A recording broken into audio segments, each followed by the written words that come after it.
At ayun na nga, dahil wala na talaga akong maisip, mai-content, ay tara, samahan nyo ako dito, mag-ikot-ikot, maglibot-libot, magtingin-tingin ng mga abubot dito sa shop na to.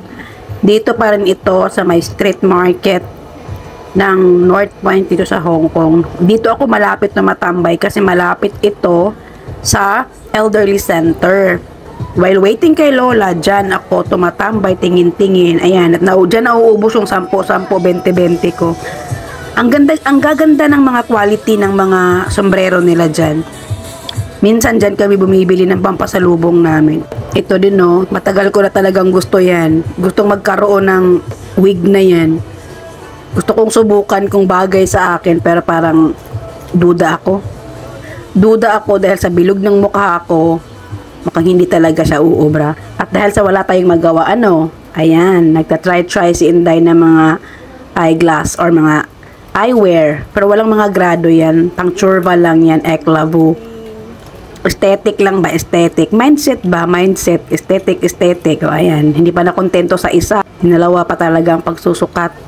Kung may sakit talaga ang naunang nagsukat niyan, damay talaga yung mata ko.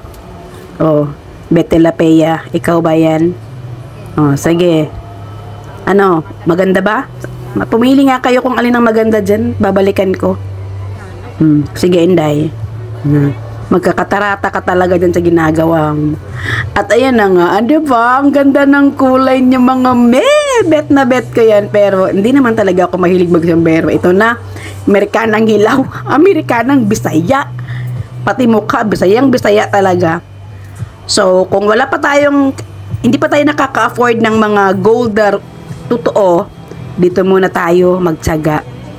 Kapag nangati, di itapon natin. Di kung hindi, di swak. Diba? Pero yan, electroplated yan. At matagal yan. Proven and tested ko na yan na matagal yan siya mag-fade dahil pinapangregalo ko din yan sa mga pamangkin ko at sa mga pinsan ko. Pang-abubot lang ba? Kunwari, aesthetic lang. Mindset ba? Mindset.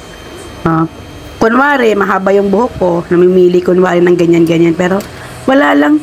Para lang talaga may content tayo sa araw na ito at ma-save natin yung araw na ito may content tayo. Paalam! Thank you for watching! See ya!